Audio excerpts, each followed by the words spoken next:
Hi everyone. Today we'll take a look at function transformations. Alright, so function transformations in and of itself is quite important, mainly because it's used quite a lot in trigonometry as well. So yes, we'll take a look at it in trigonometry. We'll do a lot of questions in trigonometry which will involve a lot of transformations, but they will be there. They will exist in your normal algebra as well, especially with modulus functions. So it's important to get an understanding about what transformations are. You might have seen them. I'm sure you have seen them throughout all the algebra and calculus you have done before, but maybe it's never taught so obviously as it will be now. So mainly we deal with two types of transformations. One deals with a translation, and one will deal with the dilation. Okay, so in both translation and dilation, you will have horizontal translation.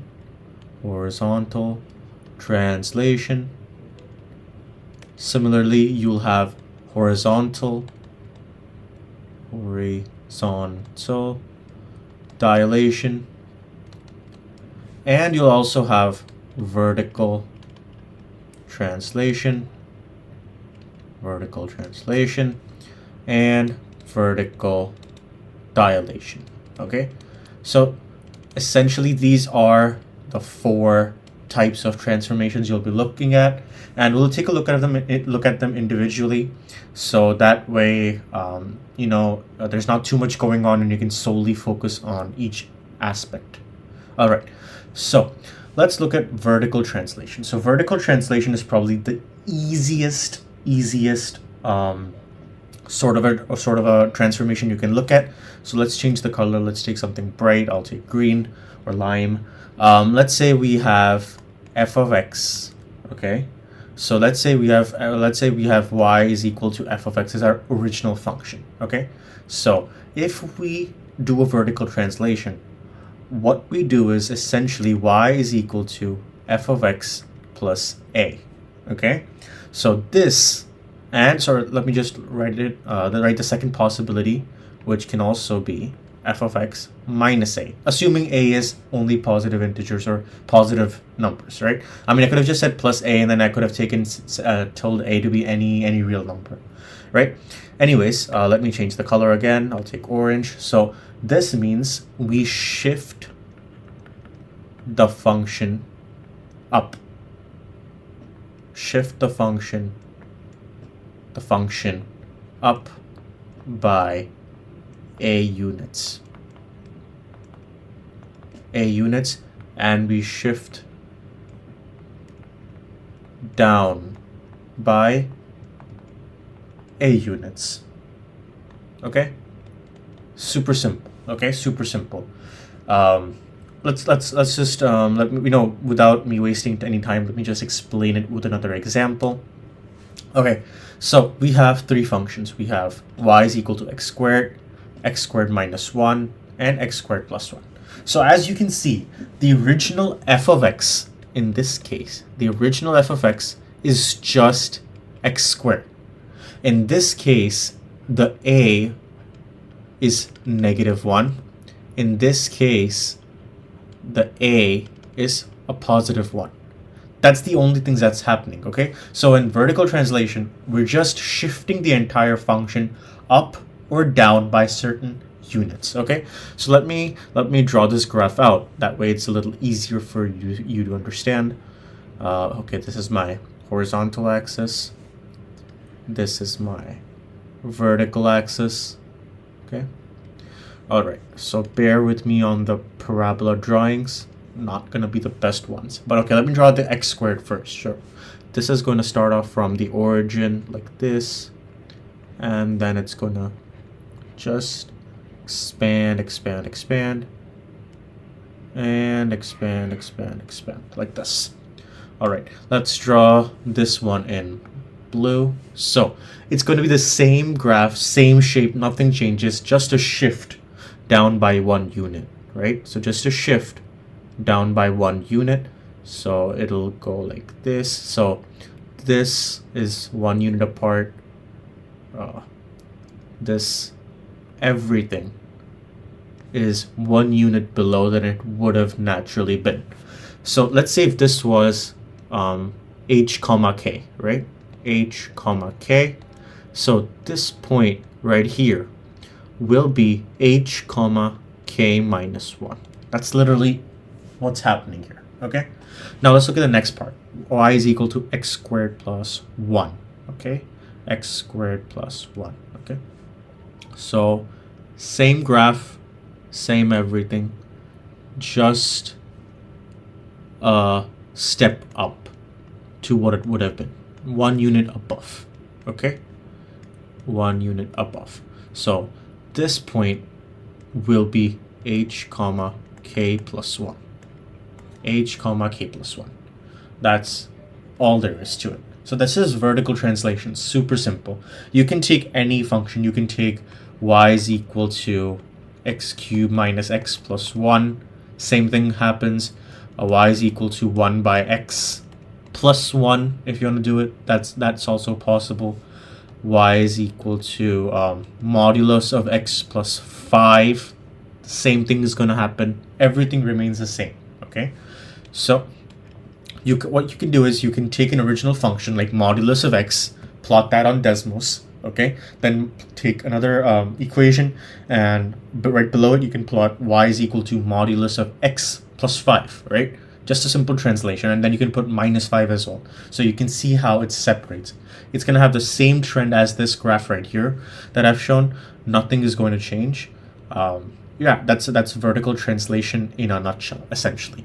Okay, let's go to the next topic. Okay, so the next topic we will look at is horizontal translation.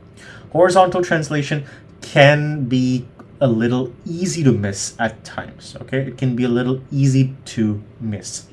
However, the concept remains the same. Let's say we have a function y is equal to f of x. Okay, if it undergoes a horizontal translation, what's going to happen is y is going to be f of x plus a, okay? Or we're going to have y is equal to f of x minus a. Okay, in simple terms, if you just want to hardcore memorize it, right? And if you're crunched for time, you just want to memorize these transformation, okay? If there's a plus, there's a shift a units to the left, okay? To left. All right, if you have a minus here, okay, this is the minus, you shift the function, the entire function, to the right side by a units. All right, to the right. Right. Okay, so if I had to show one example really quickly, I can use the same question from the last example. So we had f of x is equal to x squared. Okay, so how would my transformation look like? Okay, so my transformed function, let's say it is x minus 1 whole square. Or let's say I'll take x plus 1, okay? X plus 1. So essentially, all I've done is I've just written my g of x is essentially f of x plus 1. So wherever there is x, I just put in x plus 1 and I whole square. Okay, this looks a little ugly, so I'll just clean it up one more time. So it's x plus 1 whole square. Okay, that's what it is. So how would the graph look now? Okay, so the graph in the first instance would be a super simple straight parabola going right through the origin with only one root, right? Like this. My transformed function, the shape, everything would be the same. It's just that now that there's a plus 1 to it, so it's shift to the right by 1 unit. So the vertex would be at 1, 0 instead. So like this. All right. Everything remains the same. Nothing changes. Okay. So let's say if I had, h, k, right? If this was my point, now it would be h plus 1, k, right? To get k, I just need to put h plus 1 instead. That's literally it. That's all I'm doing, okay? hold up. Okay, what I've done is I've made a small mistake and I just realized it. Let me take a minus here instead, and a here as well. So, right, okay. So I'll take a minus here. Just a second. Erase. Right here. All right, I should have taken I had taken a minus before as well, so I should have just stuck with that. Okay. So yes, f of x minus 1, everything remains the same. Okay, my entire function, shape, everything is same. Just a literal, like as if I've pulled it off the map, moved it 1 unit to the right, and just placed it back down. That's all that's happening here. Okay, let's look at another example. Okay, so we have draw the graph of modulus of x plus 2 and x minus 3. Okay, so there's multiple ways of doing it. Okay, so if you want, you can just take, you know, random input. So you can take minus 2, minus 1, minus 0, sorry, not minus 0, just 0 for x, and do the same thing for the g function, and then you can just plot the outputs, right? And then there you have it. Another little faster way to do is, if you would observe it, this is essentially f of x is equal to modulus of x at its core, right? That's what the function is, and we know how it looks. It's a v, right? It's an open, upward facing v. Now, what we observe here is there's a plus 2, okay, and there's a minus 3. So this is essentially a horizontal translation.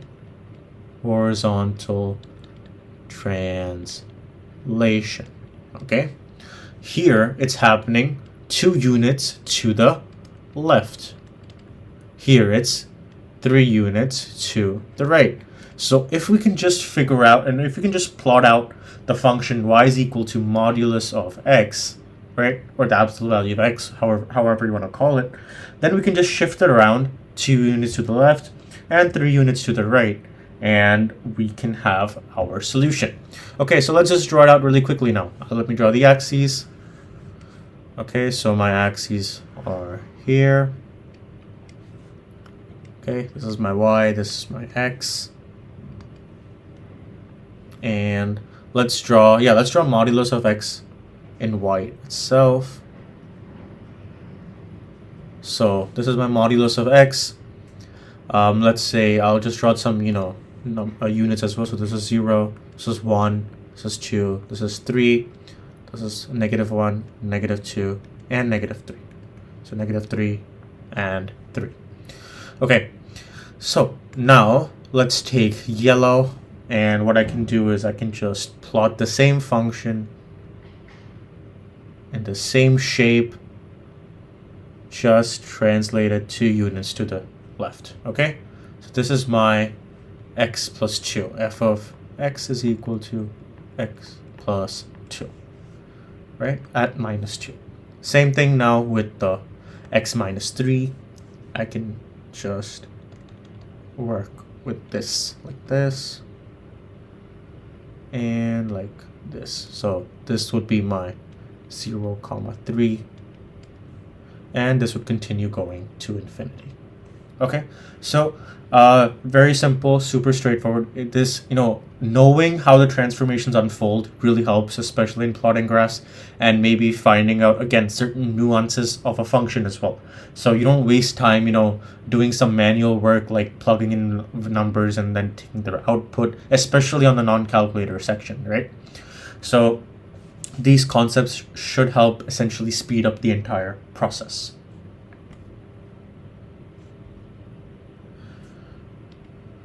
Okay, so now we have our reflection about the x-axis. How does this look? Okay, if I had to explain it mathematically, how would this look? Okay, so reflection about the x-axis, well, if you have fy is equal to f of x, to reflect it about the x-axis, which, remember, which is the horizontal line, what you have to do is you have to make the entire function negative. Y is equal to negative f of x. Okay, everything is going to be negative. Okay, so let's say you had x squared, right? If you had x squared, that would be a negative x squared, right?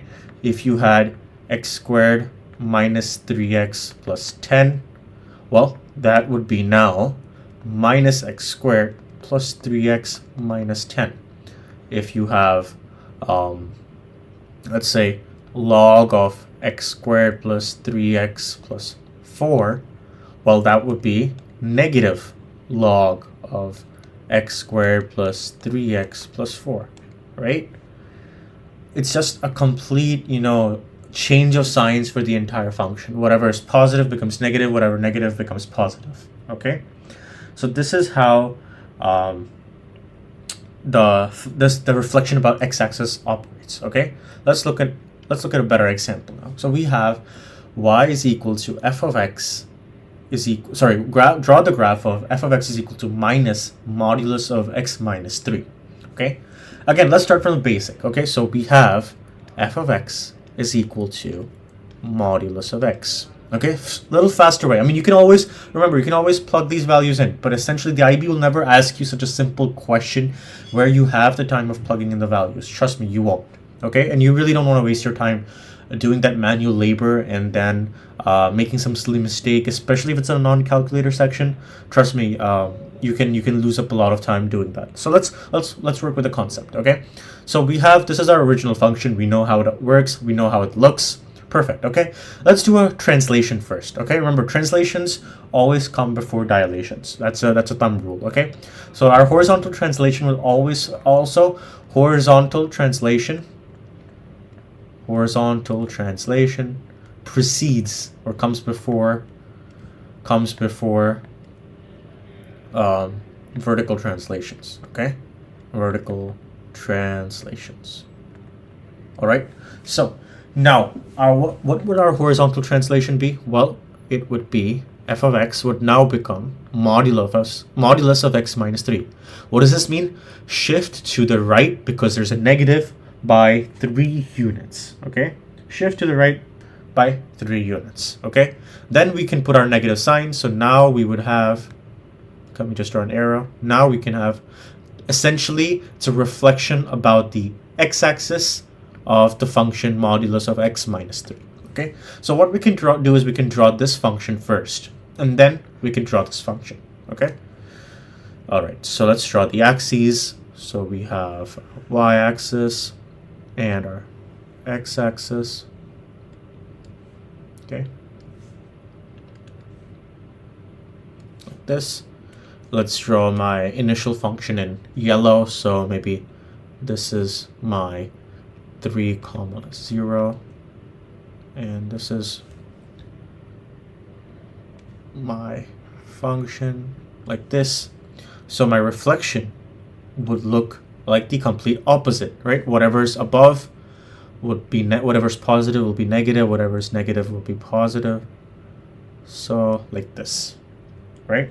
So this is my x minus 3, and this is my negative x minus 3.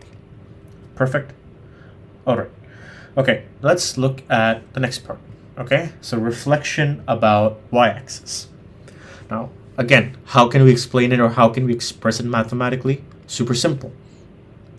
Let's say we have y is equal to f of x. If we want to reflect it about the y-axis or reflect it vertically, right? We wanted to have a vertical reflection. All we do is wherever there's x, we take negative x. We just put a negative x there. Okay, that's it. That's literally it. Okay, so if I have, let's say, let me just draw an arbitrary function. You know what? That's probably the easiest way to explain this. Okay, so let's say I have a function. Let me draw the axes first. So these are my axes. Something like this. Let's say I have my 0, 1, 2, and then negative 1, negative 2. And my function is, this is, let's call this 1. So my function is like a straight line like this, and then it comes down linearly like this. So if I had to reflect this about the y-axis, well, all I have to do is I just have to create whatever is on the left half of the plane on the right side of the plane. So this will go, okay, you know what, let me change the color. These two are too similar. Right, so this would be like this up till positive 2, and then this would come down like this. right? Super simple. So this is going to be my f of minus x, and the one in yellow would be my f of x. Okay, so it's essentially being, you know, kind of flipped around the y-axis here. Okay, now let's look at a little bit more of a complicated example. Again, kind of building off from the previous reflection question. So we have modulus of negative x minus 3, right? So let's say, you know, you have your function starting from the same idea. You have y is equal to modulus of x, then you can go modulus of x minus 3, which is your horizontal translation, and then you have y is equal to, or you can say, you know, f of minus x, where wherever there's x, we just put a negative x there now. So like this, right? So what's the real change? Everything remains the same. Again, shape remains the same. Direction of the graph remains the same. How wide it opens remains the same. Everything remains the same. Just a shift to, or just a reflection, you could kind of say, to on the y-axis. So let's draw a huge graph again. Let's draw the y-axis. Okay, so y-axis kind of looks like here, and our x-axis is here, like this. Perfect. Okay, so let me just erase this really quickly.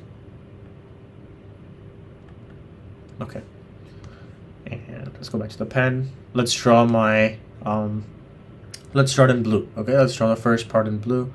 So we can have something like this, like this. So what is this? This is going to be my f of x is equal to modulus of x minus 3, right?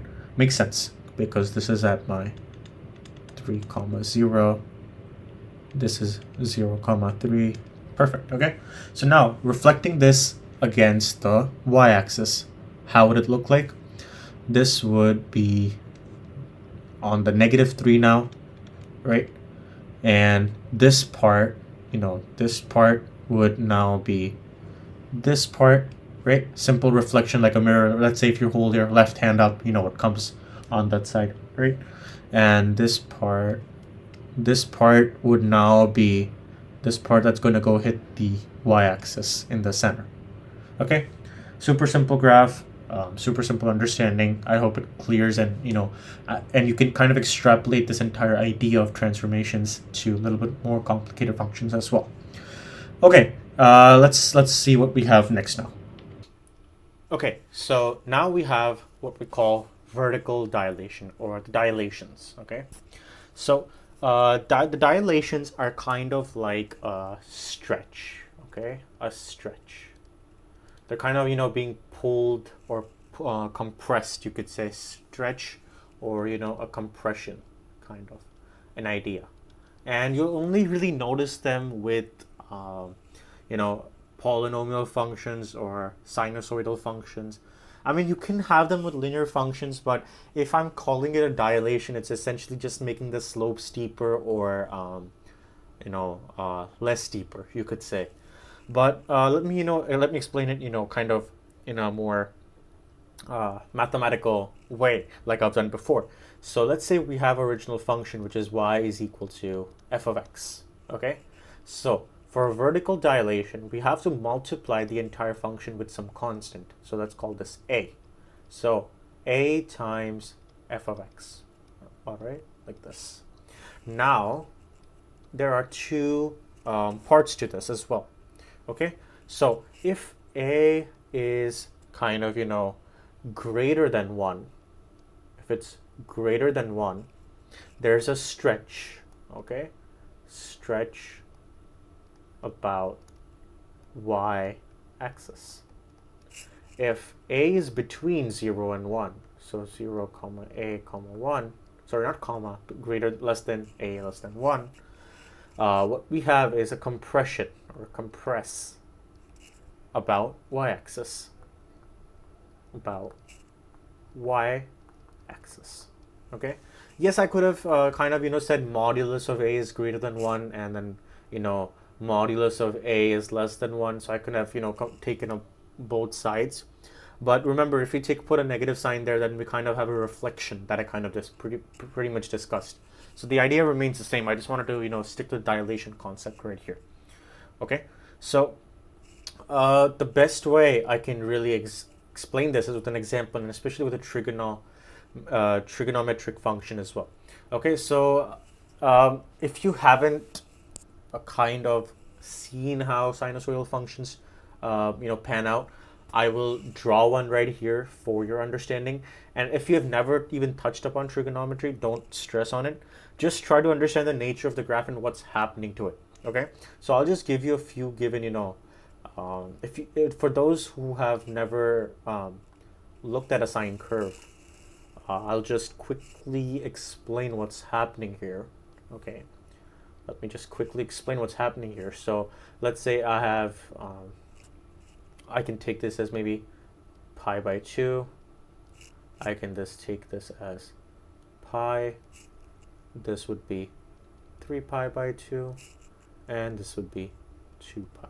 Okay, so my essential, and let's say I can call this my 1 and -1. Okay, so how would this pan out? Okay, this, for those, again, this is just for those who haven't studied trigonometry. Just so you know, this is how a sine curve kind of pans out, like this, and through 0 at pi, and through -1 at 3 pi by 2, and back up. Okay, so this is my sine of x, right? F of x is equal to sine x. Okay, now if I have to stretch this by 2, okay, so essentially it's going to be compressed together. Okay, so all of my y values, all of my output values will be double. How would that look? That would essentially make the curve, sine curve, a lot, compressed like a spring, right? So it would, look like this. Essentially, it would go down like here. It would come down to 0, and then go up like this. Okay, so this would kind of be at 2, and if I extend this, this would kind of be at -2, like this, right? Okay, so again, now if I do 0.5 sine x, how would that look? Well, same thing, just a reverse compression, or a compression, you could say. That was a stretch. You could call this a compression. It's being kind of squatted down like a hill instead of a mountain.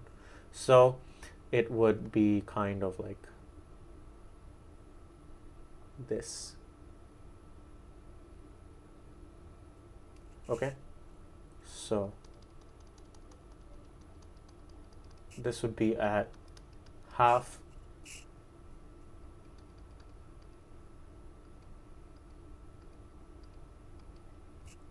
and this would be at -half.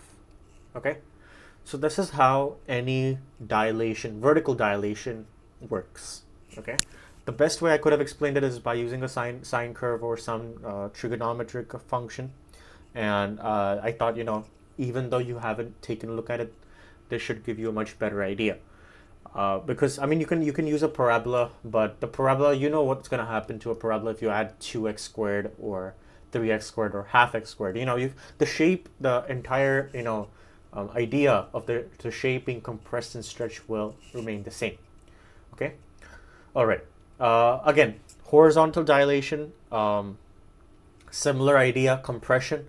However, the compression will take place about the x-axis now. But if I had to explain it mathematically, again, how would it be? Instead of multiplying the entire function with a constant, I would just multiply the x with the constant. Okay, so let's say my y is equal to f of x.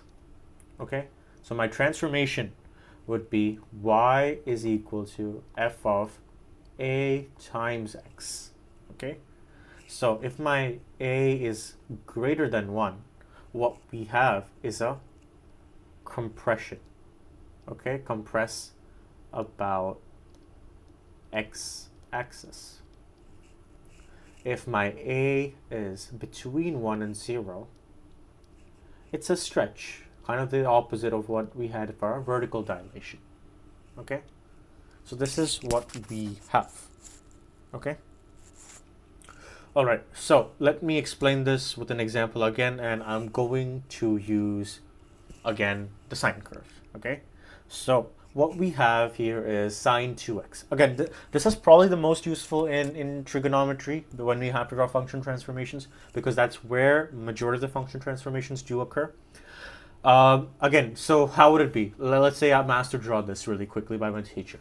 Well, I can again put in different values: 0, pi by 2, pi by 4, 3 pi by 2, minus pi by 2, and keep going and put in different outputs, join the dots together, right?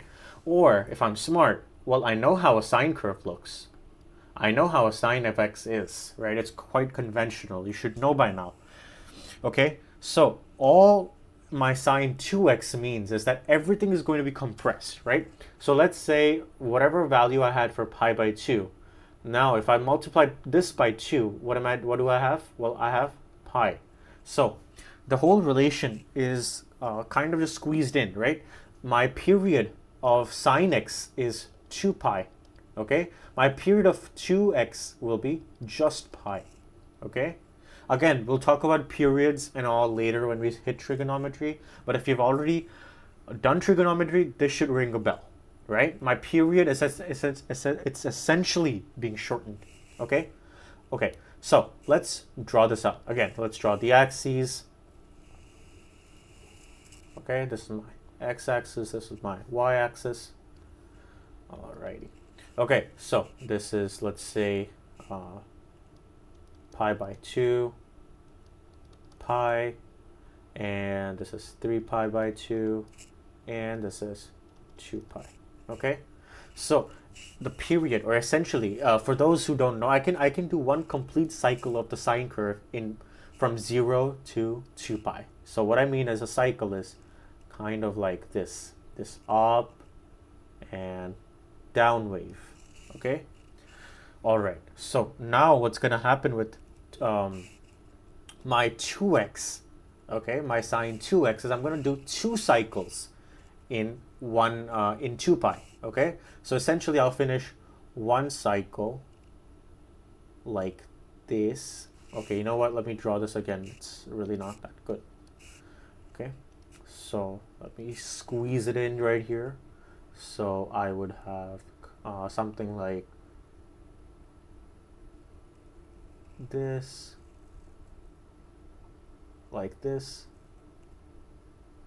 and then again, forgive my pathetic drawing. I really tried. I shouldn't have made such a big plateaued mountain. You know, it's kind of like a steeper part, but you get the idea. You can always plot it on Desmos and have a look. Okay, so now this is actually, this point is now pi by 4, right? So if this was essentially, if I was getting, you know, my sine output as 1 at pi by 2, now it would literally be halved. Okay, and what I was originally getting at, you know, if I want to get something at pi, it's now at essentially at pi by 2 now, right? It's being squeezed. I'm fitting 2 lengths of the same function in the same amount of distance, horizontal distance, right? Let me just here. So essentially this was like this. So this was pi by 2 and pi by 4, right? It's just being squeezed in. Again, if you just plot it at Desmos, you can put sine of x, you can put sine 2x, you can put sine 3x, and you can see from, if you put sine 3x, you can essentially fit 3 loops or 3 repetitions of the sine curve in from 0 to 2 pi. Okay. Again, this horizontal dilation is best explained with sine curves because they have periods and repetitions, which only make sense in trig functions. Okay. All right. Just like I did 2x, I'll show you know, x by 2. So x by 2, I actually have kind of a stretch now. I have a stretch where my entire function is doubled.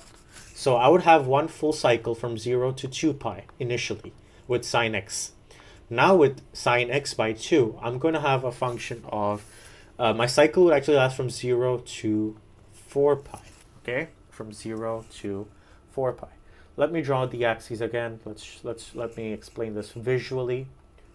And if you do think you're kind of getting the hang of it, you can always pause the video and give it a shot on your own and then compare it with what I have drawn. Okay, so let's say my sine of x is kind of like this. Okay, it's kind of like this. So this is my 2 pi. Let me draw one more cycle because I know I'm going to have to for the sake of conceptual understanding. So this is 2 pi and this is 4 pi, okay? Now, how would my x by 2 go on this? So this was essentially pi by 4. This is, pi by 2. This is pi, okay? This is 3 pi, okay? All right, so now my x by 2, it would just be extended. Whatever I was getting on pi by 2, I'm going to have it on pi now. So, it's going to take longer to reach. And something like this. Something like that, right? So, again, just a stretch. Whatever I had is just being stretched double the distance, okay? Just double the distance. Okay, so a little bit more of transformations, especially for the modulus functions. I thought it's important just to cover it once, so let's cover it.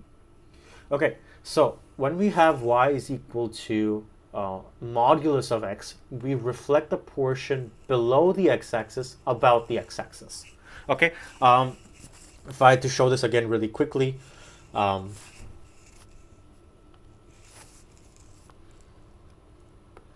let's say I have some arbitrary function, okay? My arbitrary function is looking like this, okay? So now whatever portion is below the x-axis, I'm only going to reflect that part about the x-axis. So this is my x-axis. It's going to have a horizontal reflection, you could call it. Horizontal reflection. Right? Horizontal reflection. So what's below my x-axis? Well, I have this part right here, this part right here, and I have this part, right? I've just covered it in green, okay? So if I had to, reflect it, how would it look like? Just like this and like this, right? That's it. That's about it. It's pretty much it. Okay, now, if I have y is equal to f of mod x, so let me just show this with an example or something. Or let me just show how it would look like in an example. If my original function of, let's say, x squared plus x, or 3x plus 2, right? Or, you know what? Let me take an even easier polynomial. So I will take, let's take x squared plus 2x plus 1, right?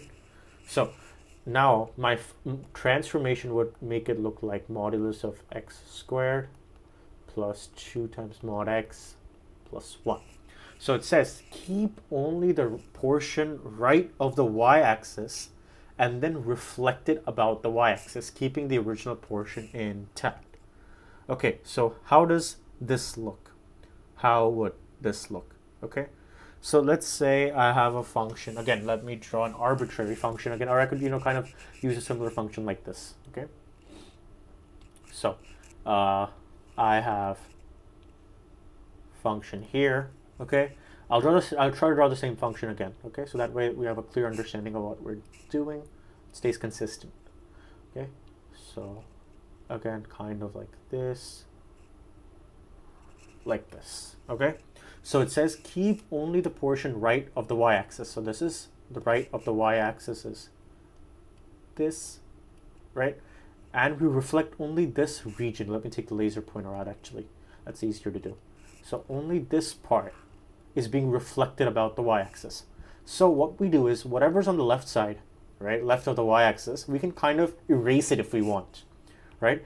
And if we erase it, and then we just draw a mirror version of what we have here. So kind of like this, and then a dip, and then up like this. That's what we have. And that's how essentially what we can have. That's basically it. That's about it. Okay, so that's an understanding of it. It's an arbitrary curve. You can be asked to draw some arbitrary curves, graphs like this, because they want you to understand the concept really well. Okay. Again, if you want, I can give an example here as well. So let's say you have x squared plus 2x plus 1. The entire modulus would have x squared plus 2x plus 1. Like this. Okay? That's the essential idea. Okay? Again, draw the graph of f of x plus sine x. Well, I can do it really quickly. What you can do is I highly recommend that if you know your trig functions, you pause the video, try it out. But I'll just do it really, really quickly. Let's say I have my function like this, and I have a function like this, okay? And let me just continue it a little bit more like this, okay? So what's gonna happen? Well, I'm just gonna change the transform part, okay? So this part will come out here like this, and this part will be like this. So, this area below the y-axis would be eliminated, this area below the y-axis would be eliminated, and we would have our y is equal to modulus of sine x. Okay, let's see what we have next in store for us. Okay, we have f of x is equal to x minus 1 whole squared, and we have to draw f of modulus of x. So this is basically what we did before, right? This is basically what we have done before. Again, let's do the quick way. Instead of, so let's say I have to plot this curve first, okay? How would I plot it? Well, there are two options. I can take in values 0, 1, -1, so on and so forth.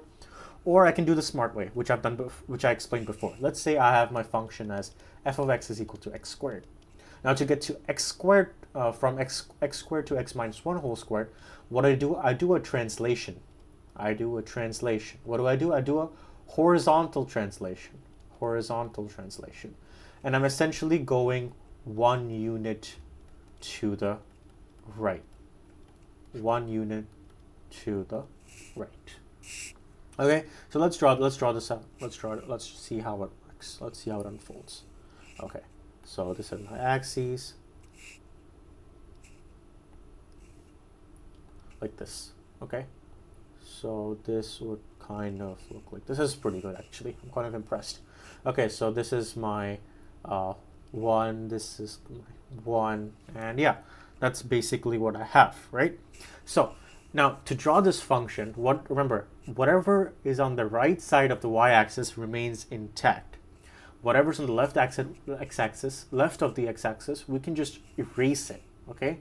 So if I kind of, try to, just block it off, right? If I just block it off, what do I have? Well, this is going to go down like this, and it's kind of going to make a W, the letter of the English alphabet W. So now this is my new curve, right? So I can, basically this is my 1, and yeah, that's about it. Kind of, it's a reflection. It's a reflection of this area. It's a reflection of whatever's on the right side. And it kind of makes it an even function. If you notice, it's an even function now, because f of minus x is equal to f of x, if you look at it really closely, right?